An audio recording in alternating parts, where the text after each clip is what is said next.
Hello, my beautiful Patreon subscribers. I hope you're doing well, and I hope you're having a good October so far. It is October 4th today, so we're going to see what we need to know for the collective on October 4th.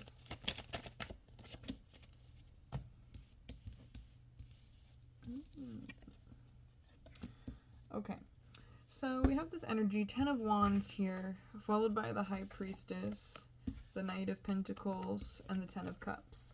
This is kind of giving me the story of facing the things that, whether that be from your past or in current situations that aren't in your highest good, that kind of feel like baggage weighing you down, being really honest with yourself, even if it hurts to be honest with yourself about the things that aren't in your highest good, walking away from those things that aren't in your highest good, and then honestly kind of leaning on support from the people that, you know, you have in your life that are aligned with you. This is kind of giving the energy of, you know, this is kind of giving me the story of like kind of either, you know, break up, kind of, you know, packing her bags, moving out the door, you know, he's moving on too, going in different directions. She's going to her friend, you know, going to her friend and ordering Chinese food and crying. That's like the story that I'm seeing here. So I don't know if maybe, you know, you've gone through a breakup or something at this point in time, but this is just kind of giving the energy of just like accepting. Even if this is kind of going in different directions, what's the word I'm looking for? Amicably, if I'm using that word correctly, like when you mutually agree, you know, with no hard feelings or anything like that. I'm feeling called to do a little, what's the word? Forgetting all my words today. Clarification with the Moonology deck. I will leave my Amazon storefront link in the comments down below so you can check out these decks if you'd like to get them for yourself. What needs to be known, what needs to be shown for the Patreon collective and the highest good clarifications for this. Oh my gosh. You and your loved ones are safe, followed by believe in the impossible. This may even be a sort of story where, because, like, I don't know, with this energy, this doesn't give, like, cut off, like, and just, like, done, fuck you vibes, like I said. Like, it gives, like, this mutually, like, accepting this is what's better. But maybe this is kind of just, like, what's better for now. There's, oh my gosh, this one show I'm watching, Grey's Anatomy, and they were, like, considering going in different states and living long distance because, like, one person wanted to follow their dreams and the other person didn't want to leave. And so, like, maybe this is just kind of that kind of energy right now. Like, maybe you just needed confirmation that things are going to be okay, even if things aren't working out maybe how you wanted right now. Maybe even if you're separated, you know, it's not just like a long distance thing, but you're separated for right now. Maybe this won't be a forever separation thing. So, you know, I hate to be one to give false hope. So, I mean, I don't want that to be this. Use with your discernment. But especially if, like, you resonate with this so specifically, like, a breakup happened and, you know, this wasn't even a thing that either of you wanted, but it's just kind of like it had to happen kind of situation. Maybe it'll just, you'll come back around. Let's see. Final messages for anyone who resonates with this reading at this point in time. This is a pretty specific read, so take it as it resonates. If it resonates, let me know in the comments down below, because I love to know, especially when they're super specific with somebody. The energy is gaining momentum. I started seeing another scene from the same show where another couple was literally like trying to fix each other up with someone else because they didn't want the other person to be lonely, even though they didn't like the idea of like them being with someone new. And so maybe that's kind of like a similar situation, like, you know, like for your own benefit and for theirs, like you don't want them to be sad, you don't want them to be lonely forever, you know, you want them to be happy and to heal and move on, but at the same time it's also like, move on, ouch. Literally time for healing. You could be in this place where you're just like, look, I'm not going to jump into anything, but I'm going to be open to things in the future because you don't want to be stuck in the past. Vice versa for them, you know?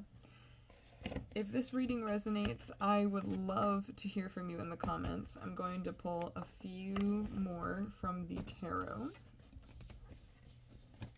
What needs to be known, what needs to be shown, final messages for anyone resonating at this point in time.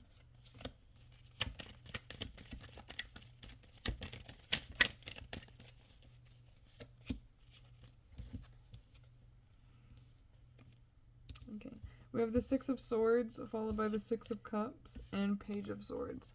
This is kind of giving the energy of, like, being away. This is, like, right here, kind of giving me, like, reminiscent energy, being away from either, like, person, things, or even, like, a place in time.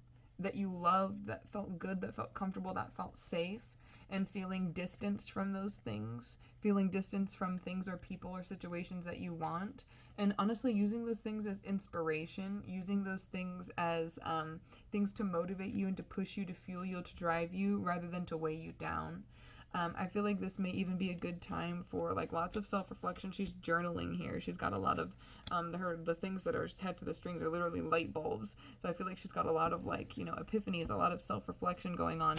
But in this other card here, Six of Swords, these crows are the things that are attached to the strings.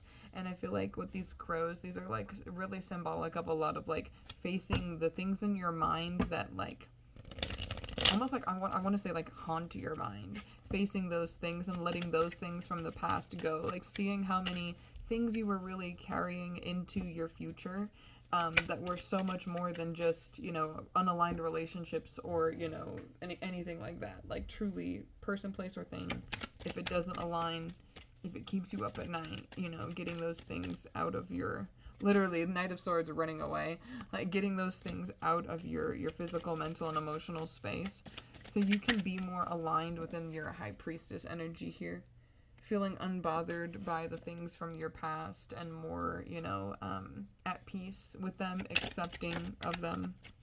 The Hierophant, getting into this energy of like, it is what it is, you can't change the past, but you have every bit of power to change your future. Yeah, there could be this energy where you were really struggling, really hung up on the past, really trying to maybe even repeat the past, and maybe even doing that subconsciously, not even intentionally. But we have the Seven of Wands here, so this is you realizing this now and realigning to things in the future. And especially if this resonates with like a relationship that didn't work out or whatever, this could even be like then reflecting after that relationship is over for whatever reason and aligning yourself with like this higher version of yourself who's outside of old fears, limiting beliefs, communication habits, just any sort of shortcomings in relationships, so that way you can grow and become more efficient in relationships. I'm also getting this energy with the Knight of Wands here, followed by the Fool.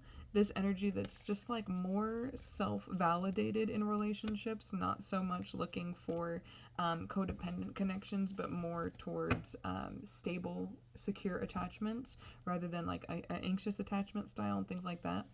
That could be honestly one of the things I've seen it time and time again in my personal life and with clients, you know, where people with anxious attachment styles, relationships end up falling apart. They pushing away people that they love and, you know, ending up separating, and both people end up growing. I've seen times where, you know, both of those people end up growing out of those attachment styles, becoming more secure and coming back together. I've seen it happen. So I'm hoping that if this resonates with you, and specifically this is a relationship that you don't want to be over, then I hope that growth happens on both of your ends so that relationship can become aligned. But if not, I hope that you have the strength within yourself to respect your boundaries or the boundaries of that other person, and to fulfill the needs of both of your highest good, even if it's hard to let go of people, situations, and things, because it brings us pain, it brings us loss. All of those things are things on our path that help us grow and evolve as people, that strengthen us as people. And always remember, when we give up something that was good, we're giving it up for something grand. So allow yourself to feel through your feelings, to process and reflect however you need to, but make sure you grow as you come out the other side of the situation. Don't let it be something that weighs you down. I love you so much. I hope this resonates. If it does, again, let me know in the comments down below. If you feel called to send additional tip or donation, you can do that. I will leave Cash App, Venmo, PayPal down below in the comments. Much love, many blessings. Have a good one.